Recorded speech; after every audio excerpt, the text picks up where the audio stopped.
kembali lagi di Za Movie. Di video kali ini kita akan bahas alur cerita dari film The Lie 2018. Sebelum masuk ke dalam alur ceritanya, jangan lupa untuk like dan komen video ini serta subscribe channel Za Movie. Dan tanpa memberikan spoiler di awal, langsung saja kita masuk ke dalam alur ceritanya.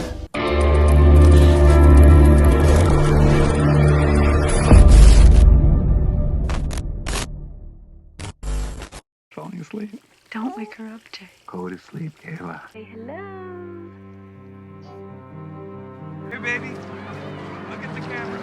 Look at the camera like mommy. Film diawali dengan memperlihatkan sebuah video dari seorang anak perempuan yang bernama Kayla. Di video itu terlihat Kayla dibesarkan dengan penuh kasih sayang oleh kedua orang tuanya. Ayah Kayla bernama Jay dan ibunya bernama Rebecca.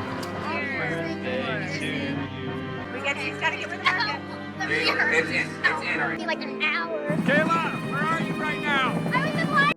Lalu scene beralih ke beberapa tahun kemudian. Saat musim dingin bersalju, kita diperlihatkan Kayla yang sudah berusia 15 tahun. Namun saat ini Kayla menderita asma, yang ternyata kedua orang tuanya Jay dan Rebecca sudah bercerai. Dan sekarang ibunya telah memiliki kekasih baru yang bernama Greg.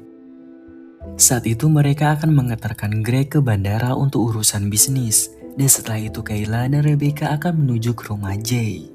Your inhaler? It's in the front pocket of your bag. Don't lose it.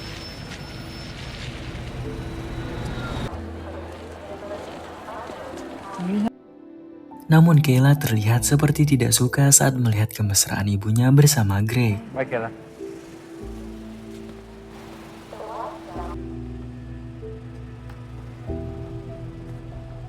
Lalu setelah sampai di rumah Jay, Rebecca meminta Jay untuk tidak telat mengantarkan Kayla ke kelas baletnya. Namun di sana terungkap bahwa Jay juga sudah memiliki pasangan baru yang bernama Trini. Dan ternyata Kayla sebenarnya tidak suka balet. Namun karena Rebecca terus meyakini bahwa Kayla memiliki bakat, Kayla pun terpaksa mengikuti keinginan ibunya. Dalam suasana yang sangat canggung, Rebecca dan Trini segera berpamitan untuk urusan masing-masing. Merasa tertekan karena harus menghadapi pasangan baru kedua orang tuanya, Kayla pun menggunakan inhalernya untuk menenangkan diri. It's too much stuff up there. Lalu tak lama kemudian, Jay dan Kayla pun pergi menuju ke kelas balet. Lalu saat di tengah perjalanan, Kayla melihat temannya yang sedang di halte bus. Lalu Kayla meminta ayahnya untuk berhenti dan menghampiri temannya itu. Dan temannya itu bernama Britney. Lalu Kayla langsung mengajak Britney untuk masuk ke dalam mobil dan ternyata Britney juga akan pergi ke kelas balet yang sama dengan Kayla. Saat Britney masuk ke dalam mobil, Jay sempat terkejut mendengar Britney berbicara kasar dan memaki ayahnya sendiri karena terlambat menjemputnya. My dad, weirdo, get in. Hi, Dad. Can I ride with you? Yeah, sure, no problem. Lalu saat di dalam mobil, Jay memutar lagu bandnya. Britney tampak menikmatinya.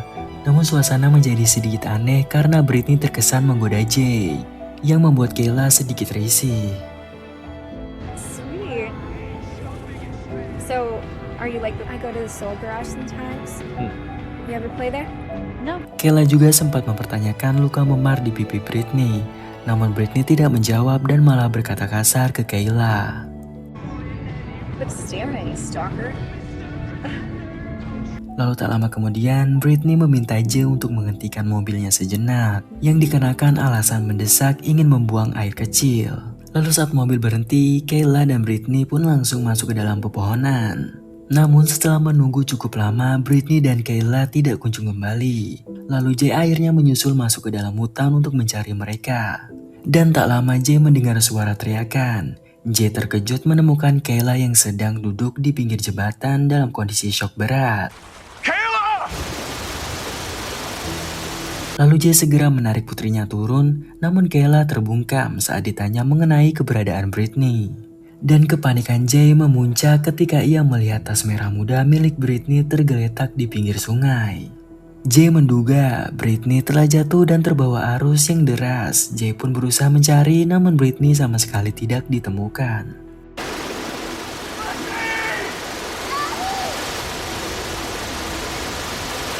Sudah cukup lama mencari, Jay memutuskan untuk menelpon polisi. Namun saat akan menelpon polisi, Kayla akhirnya mengaku bahwa mereka sempat berdebat karena dipicu oleh sikap Britney yang menyebalkan. Hingga secara sengaja Kayla mendorong Britney ke dalam sungai. Dalam kepanikan, Jay menyuruh Kayla bersembunyi saat sebuah truk melintas agar tidak ada saksi mata.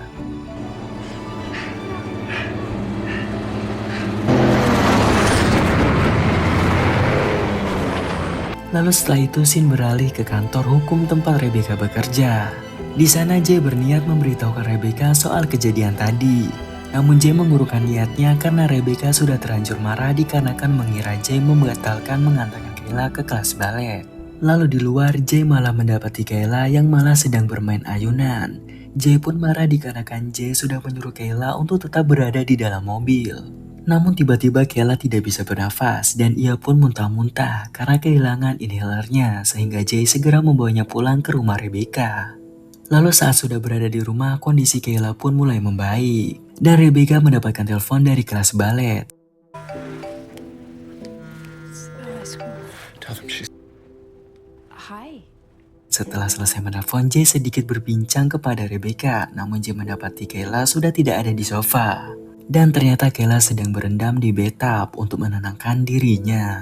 Di situ Rebecca mulai menanyakan kenapa Jay dan Kayla terlihat aneh dan seperti ada yang disembunyikan.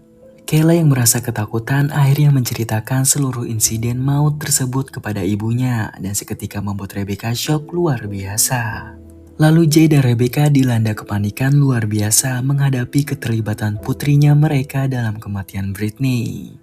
Lalu Jay mengusulkan untuk menyewa pengacara handal mengingat usia Kayla yang masih di bawah umur. Namun Rebecca khawatir tindakan Kayla yang mendorong Britney akan tetap divonis sebagai pembunuhan. Lalu ketegangan memuncak saat Rebecca menyalahkan Jay karena tidak mendampingi anak mereka masuk ke dalam hutan untuk buang air kecil.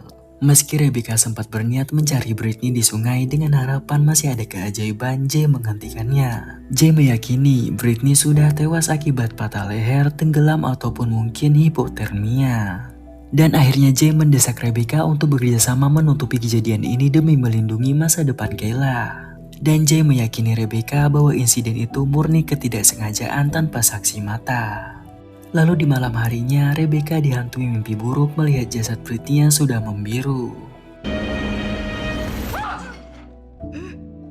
Lalu di keesokan paginya, Jay kembali berkunjung ke rumah Rebecca dan mendapati Rebecca tampak tenang, seolah telah melupakan insiden tersebut. Lalu Jay menyusun alibi jika supir truk yang melintas kemarin mengingat plat nomornya, mereka akan berdalih jika Kayla sedang sakit di rumah. Dan hanya Jay yang berada di hutan sendirian.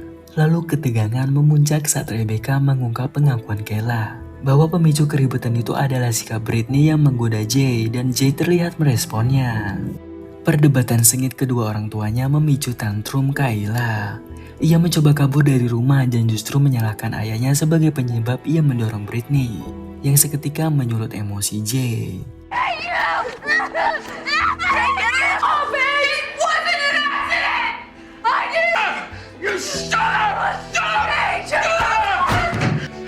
Totally. Jay, don't go.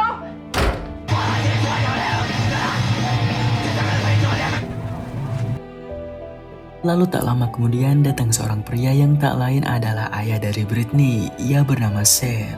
Sam datang untuk mencari putrinya. Terungkap bahwa Sam adalah single parent yang sering bertengkar dengan Britney hingga putrinya itu kerap kabur dari rumah. Dan ternyata memar di wajah Britney ternyata akibat terjatuh saat bertengkar dengan Sam, bukan karena dipukul. Sam yang menyesal membiarkan putrinya naik bus sendirian ingin bertanya langsung kepada Kayla. Namun Rebecca berbohong bahwa Kayla sedang sakit dan sedang berada di rumah sakit bersama Jay. Lalu Sam akhirnya meninggalkan nomor teleponnya dan meminta Kayla segera menghubunginya. Setelah Sam pergi, Rebecca yang sejak tadi menahan panik luar biasa langsung menangis.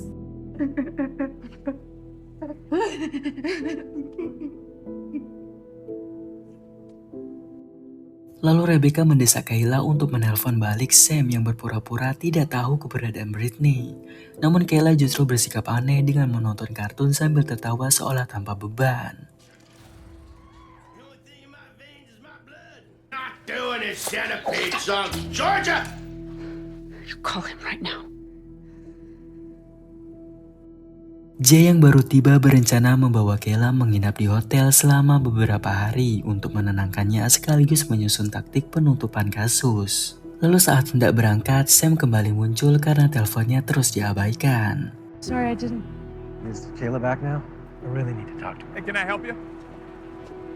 This is Brittany. Meski Jay dan Rebecca bersikeras berbohong bahwa Kayla masih di rumah sakit, Kayla justru tiba-tiba keluar dari rumah.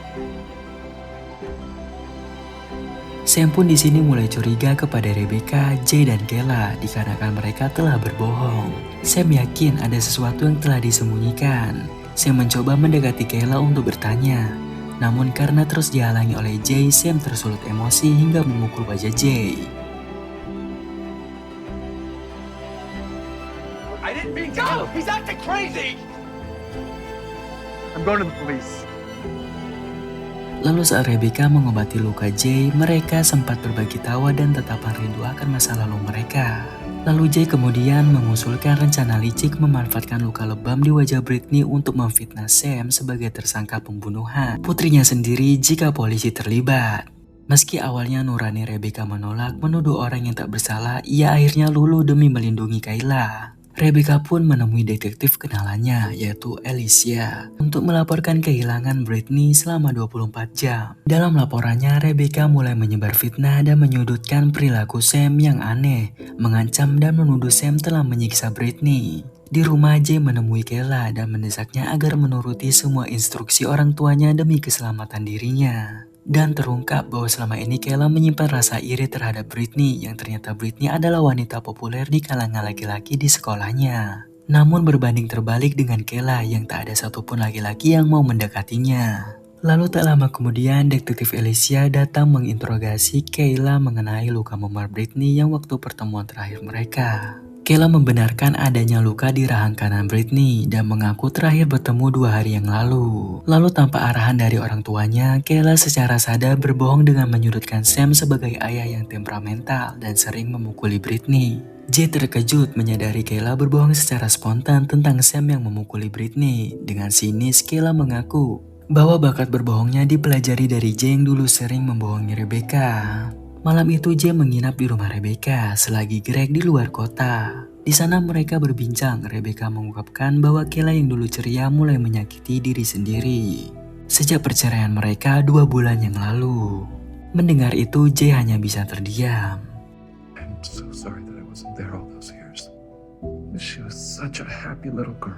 Lalu keesokan paginya, detektif Alicia dan asistennya yaitu Brent mendatangi Sam untuk menginterogasinya. Sam menjelaskan bahwa ia sudah mencoba melapor, namun polisi mengabaikannya karena rekam jejak Brittany yang sering kabur-kaburan dan bertengkar dengan Sam. Suasana memanas saat Alicia menuduh Sam memukul Brittany. Hal itu dibantah keras oleh Sam, ditambah sikap rasis Brent terhadap latar belakang Sam yang berasal dari Pakistan.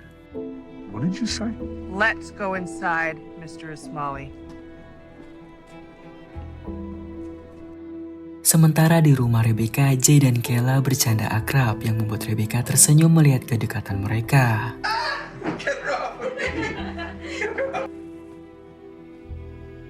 Knock him out, knock out. Sebelum berangkat kerja, Jay kemudian membawa Kayla ke rumahnya. Namun di sana ia justru terlibat cekcok dengan Trini karena melalaikan jadwal latihan band yang penting. Lalu situasi memanas saat Trini menemukan tas merah muda berisi ponsel retak milik Brittany di mobil Jay, yang kemudian diklaim Jay sebagai milik Kayla. I'll just go ask Kayla Hey, myself. give me the fucking purse right now.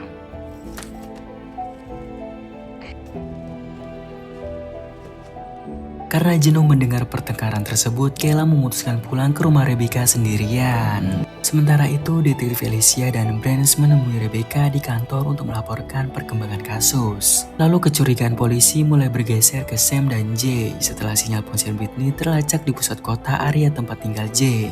Sam pun telah menyampaikan kecurigaannya bahwa Jay dan Rebecca sengaja menghalanginya untuk menemui Kayla. Ditambah lagi kesaksian para tetangga Sam yang mengatakan bahwa justru Sam adalah sosok pria baik yang tidak temperamental. Meski tersudut, Rebecca tetap tenang dan terus memanipulasi para detektif agar tetap mencurigai Sam. Lalu saat sedang berjalan pulang, Kayla berpapasan dengan Sam yang langsung mencegatnya untuk menuntut jawaban atas keberadaan Brittany. Mengingat situasi makin kacau dengan keterlibatan polisi, Kayla yang ketakutan lalu berteriak histeris dan lari sekuat tenaga menuju rumah Rebecca. Ia mengabaikan teriakan Sam yang terus memanggil namanya di sepanjang jalan.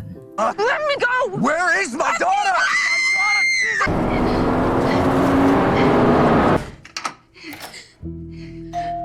Sementara Jay dan Rebecca tiba di rumah untuk mendiskusikan pelacakan ponsel Britney oleh polisi. Jay berdalih bahwa ponsel Kayla juga berada di dalam tas dengan layar pecah. Di sisi lain, Kayla mulai tantrum karena merasa menjadi penyebab kehancuran segalanya.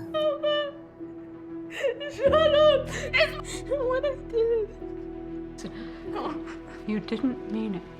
Sementara itu, Alicia dan Branch menyelidiki hal tebu serta jembatan sungai yang merupakan TKP sebenarnya. Fakta baru, Kayla memiliki konflik asmara dengan Britney dan pernah mengirim email ancaman pembunuhan kepada Britney 2 minggu sebelumnya. Lalu saat diinterogasi ulang, Jay berbohong dengan mengklaim mereka langsung menuju pusat kota tanpa berhenti. Namun, Alicia mematahkan alibi tersebut dengan menunjukkan bukti inhaler atas nama Kayla yang ditemukan di dekat jembatan. Merasa terdesak, Rebecca pun langsung mengusir kedua detektif tersebut dari rumahnya. Lalu malam itu, Jay dan Rebecca dilanda kecemasan hebat mengenai nasib Kayla. Namun mereka bertekad melakukan apapun demi melindunginya. Lalu tanpa membuang waktu, keduanya mendatangi rumah Sam secara sembunyi-sembunyi. Jay berencana mengubur tas serta ponsel milik Britney di perkarangan rumah tersebut sebagai bukti palsu untuk menjebak Sam sebagai pelaku.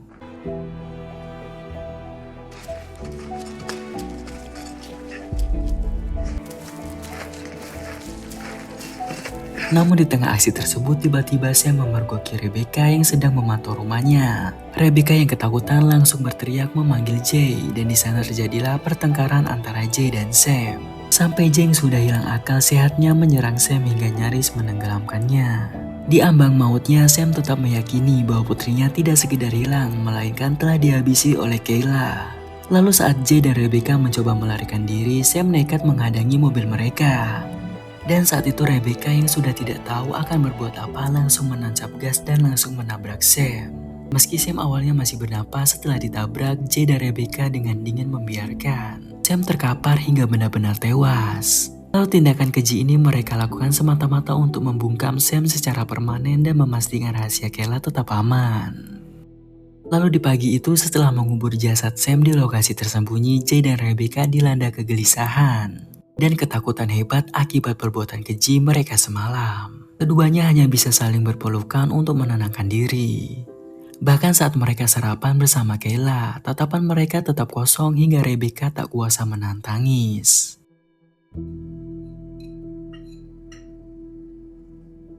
Lalu usai makan, Jay dan Rebecca segera membersihkan sisa-sisa darah Sam yang menempel di mobil untuk menghilangkan jejak. Namun di tengah kepanikan tersebut, sesuatu yang sama sekali tak terduga pun terjadi karena ternyata Britney masih hidup. Mrs. Marston, is everything okay? Okay, we totally didn't mean for it to go on this long. Dan ternyata Britney sengaja merekayasa kematiannya bersama Kayla agar bisa kabur menemui kekasihnya tanpa gangguan Sam. Mengetahui kenyataan pahit tersebut, Jay dan Rebecca hanya bisa terpaku dengan perasaan hancur. Mereka kemudian mengkonfrontasi Kayla yang akhirnya mengaku bahwa sandiwara itu adalah idenya Britney. Kayla sengaja membantu karena ia ingin melihat kedua orang tuanya bersatu kembali. Ia sengaja membiarkan kebohongan itu berlanjut karena bahagia melihat Jay dan Rebecca bekerja sama untuk melindunginya. Namun Kayla tidak menyadari bahwa obsesinya pada perhatian orang tua telah memicu pembunuhan Sam. Dan kini Jay dan Rebecca hanya bisa pasrah saat sirine polisi berbunyi di luar rumah mereka. Dan bel pintu rumah mereka pun berbunyi. Yang mungkin bertanda jasad Sam telah ditemukan atau mungkin kebohongan Britney telah terungkap. Lalu penjara kini menanti mereka sebagai harga dari sebuah kebohongan yang sudah sangat fatal. Lalu film pun berakhir. Nah, itulah tadi alur cerita dari film The Lie. Jika kalian suka dengan video ini, jangan lupa untuk like dan komen serta subscribe channel Zamovie supaya channel ini lebih berkembang. Jika sudah, saya ucapkan terima kasih dan sampai jumpa di alur cerita film selanjutnya.